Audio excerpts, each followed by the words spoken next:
Olá, tudo bem? Meu nome é Ana Lia e bem-vindos ao canal Nutrilia. Hoje eu estou aqui com o Eric Brito. Prazer estar aqui. Ele é um super nutricionista de Wuhan e a gente vai estar contando um pouquinho dos nossos causos de Wuhan. Então prepare teu chá e vem para essa conversa conosco.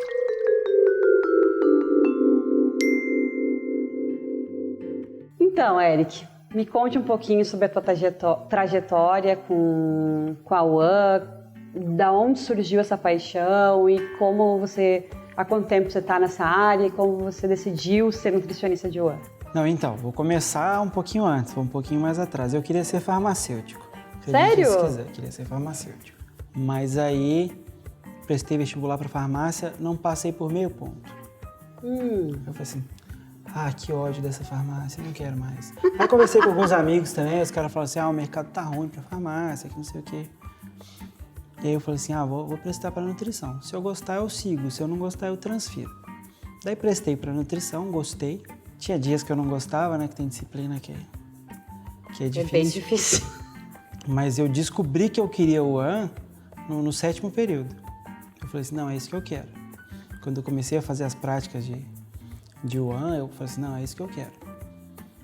Já tinha desistido da clínica ali. Apesar de ter gostado bastante de fazer estágio em nutrição clínica, estágio em nutrição social. E a minha universidade é muito forte nessas duas áreas, né? O forte dela é nutrição clínica e nutrição social. Legal.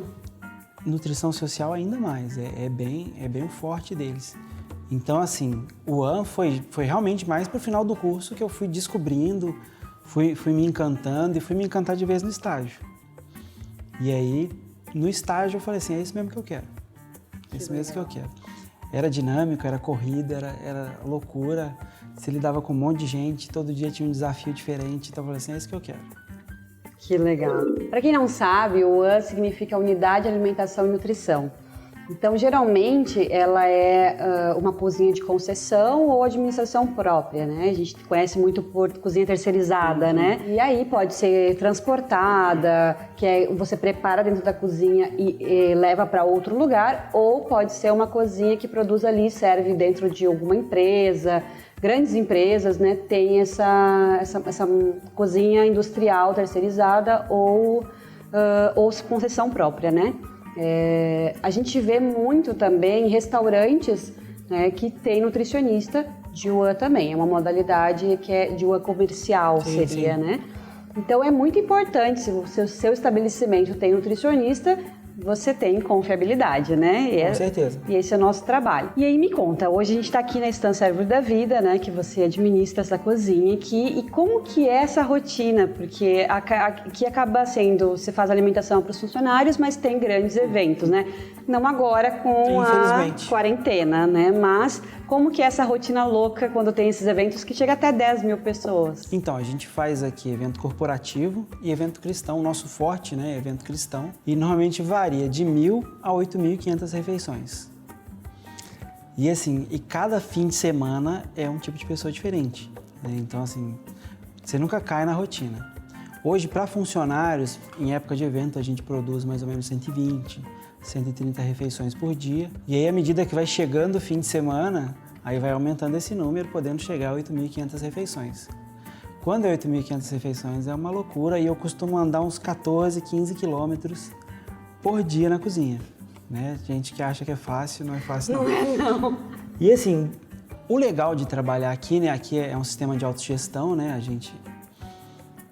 A gente é dono da própria cozinha e cada fim de semana é um evento diferente. Por exemplo, você vai ter evento que não tem restrição, aí você vai ter evento que tem um monte de restrição. Aí, por exemplo, você tem adventista que não come carne de porco, não come carne bovina. Sim. E tem os processos para preparar. A gente já recebeu aqui um evento adventista que era totalmente vegano. Legal. Foi minha primeira vez que eu produzi comida para 3.500 veganos, não foi fácil, né? Você tem que bolar o cardápio, e, assim, ver tudo. Exatamente. Assim, você tem que atendê-los muito bem. E a gente que está acostumado a comer esse tipo de comida a vida toda. Sim. Então o desafio, na verdade, é surpreendê-los e fazer um negócio assim, nossa, mas eu nem sabia que podia ser tão bom assim. E todo final de semana é um desafio novo, é um acontecimento novo e eu gosto de trabalhar aqui por causa disso. São desafios diários, assim, e você tem que ter sempre um plano A, um plano B, tem que estar sempre ligado, né? Então, assim, é sensacional, é um trabalho sensacional e para quem gosta de desafio é um espetáculo. Bom, o Eric é apaixonado, eu também gosto muito da área de UAN e a UAN, ela é assim mesmo, ela é apaixonante. Infelizmente, existe aquele preconceito, né, com nutrição e UAN. Geralmente, quem quer se formar, você pergunta, eu quero área clínica, eu não quero cozinha. E é muito gostoso, sim, né, Eric? Claro que tem seus desafios, mas tem muitos benefícios. E aí a gente podia contar um pouquinho disso, sim, né, pro pessoal. Assim, eu também, como você, eu também não queria ser nutricionista. Eu queria ser médica e aí eu fiz vestibular de medicina, não passei, também fiz a mesma coisa que você. Não quero mais também, eu não tenho paciência, então eu vou fazer nutrição. E assim, se eu pudesse voltar no tempo, escolheria nutrição de novo, tá? Pra vocês não acharem que eu sou um nutricionista frustrado. Eu também escolheria, certeza. Uma professora minha falou um dia, nutrição é uma cachaça. Ou você toma e gosta, ou você repugna, né? E realmente é isso, né? Eu não gosto de cachaça, mas de nutrição eu sou viciada. Mas assim, eu gosto demais, né, da UAN e desses desafios. E a gente estava contando um pouquinho antes aqui nossos causos de UAN e tem muitos. E para nós o maior desafio da UAN é você realmente conquistar os cozinheiros. Sim. Por isso que é importante, você nutricionista que está se formando agora, ou você que está querendo ir para essa área de consultoria ou de UAN, primeiro, você precisa saber um pouco de cozinha. É muito importante, porque você vai ser testado o tempo, sim, inteiro, né, Eric? Eu sempre tive muita dificuldade, então a gente tinha que conquistar a líder da cozinha para conquistar o resto tudo. Conta um pouquinho para nós um caos aí legal que você possa contar, Eric. Eu lembro do meu estágio e lá tinha uma cozinha lá que chamava Dona Rosa e ela era conhecida por fazer todos os estagiários chorarem em algum momento do estágio. Nossa! Ela judiava muito da gente e brigava, né? E às vezes não queria ouvir o que a gente tinha que fazer. E no estágio é totalmente diferente de depois, né? Então, assim, você que está fazendo estágio e está achando ruim, não fica com medo, porque depois, quando você vai realmente para tocar uma cozinha, é muito diferente, né? No estágio você acaba fazendo um monte de tarefa que depois você não vai fazer mais. Não é a realidade. Você não vai ficar tirando a temperatura dos alimentos. Exatamente. Você vai ter outra pessoa para fazer isso. Fica tranquilo, viu? Não vai precisar ficar pesando casca o dia inteiro. Fica tranquilo. Por que eles fazem isso com a gente, né? Por favor. Era melhor te explicar logo o que é fator de correção, né? O que é fator de cocção e te explicar a importância disso tudo, que você precisa fazer isso só de vez em quando. Só para você saber se seus equipamentos estão funcionando bem. Você vai precisar dar um treinamento para sua cozinheira, que às vezes está tirando a casca muito grossa. Sim. Mas não precisa fazer todo dia não, viu, caro estagiário? Não vai fazer isso todo dia, fica tranquilo. Mas ela era muito brava. Ela era muito brava e tudo que ela podia fazer para dificultar esses processinhos do estágio, ela fazia. E assim, ela era brava não só com os estagiários, ela era brava com todo mundo. Sim.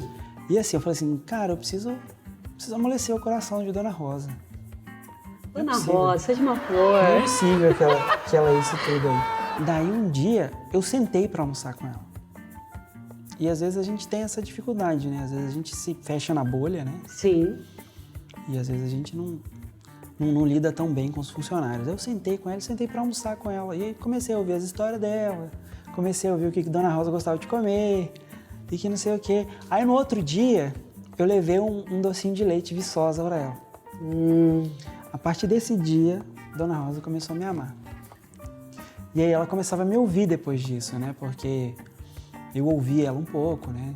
Ouvi a história dela, me interessei. E assim, aí eu fui quebrando o coração de Dona Rosa. E depois, no final, quando terminou o meu estágio, ela chorou quando eu fui embora.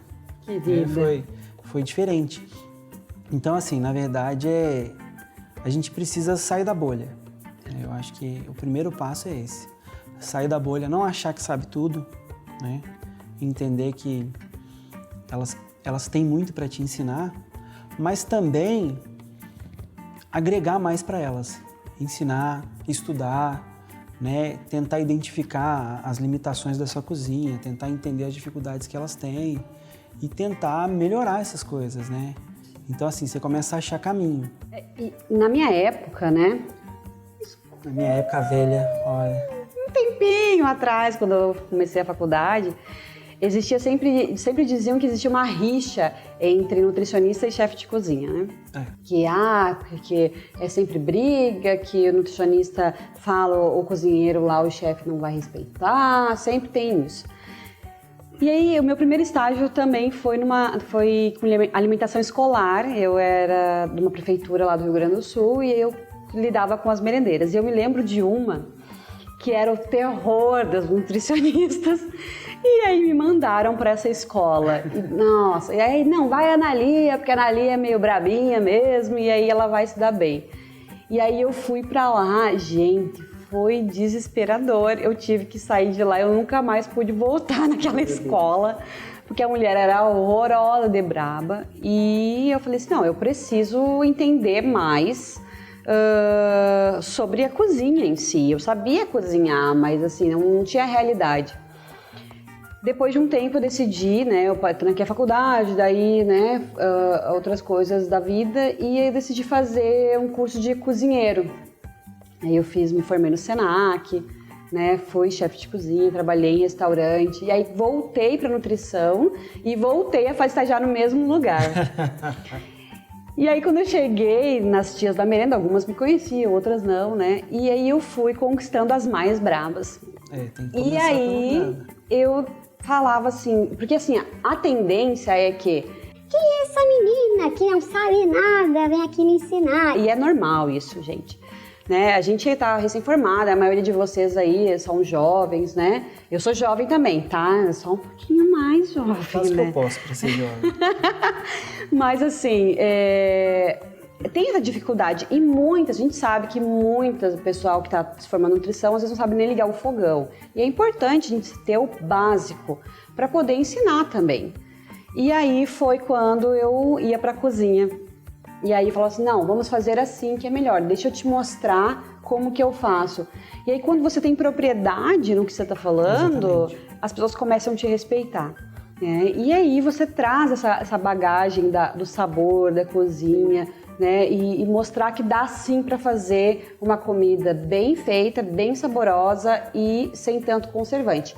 Eu não sei nas tuas cozinhas, mas nas minhas era sempre uma briga pro caldo de carne. Com toda certeza. Caldos, em geral, dão um sabor, mas tem muito sódio, são carregados em conservantes.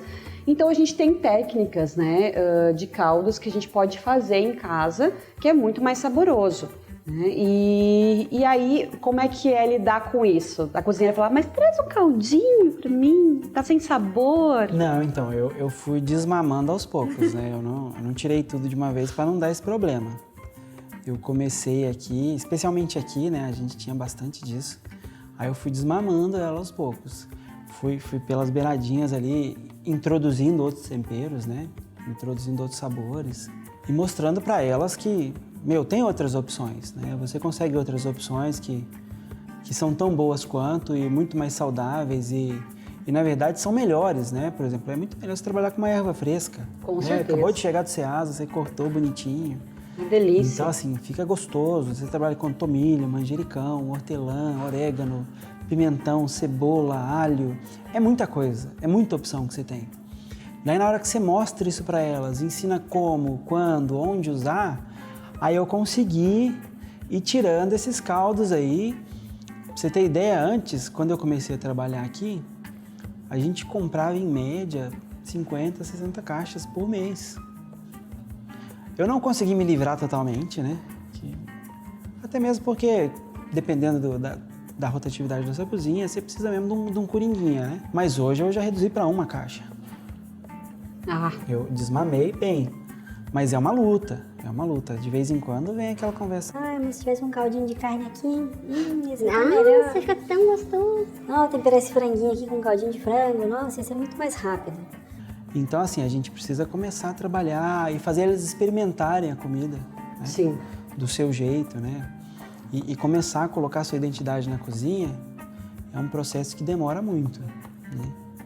Mas depois que você consegue também, tanto o cliente nota, né? quanto os próprios cozinheiros, né? Então, o que eu fiz aqui também, além de tentar, né, colocar a minha identidade na cozinha, eu comecei a trabalhar para otimizar os processos da cozinha. Porque às vezes você tem um monte de processo que é ruim, né, que é demorado, e por isso, às vezes, as cozinheiras elas começam a recorrer pelo caminho mais fácil. Então, a gente começou a entender as dificuldades que elas tinham, né, e começamos a fazer o possível para otimizar esses processos para elas aderirem ao seu modo de trabalhar. Sim. Então, eu melhorei equipamento, né, melhorei manutenção de equipamentos, a gente conseguiu melhorar também a jornada de trabalho delas, começamos a planejar melhor as refeições, planejar melhor as entregas.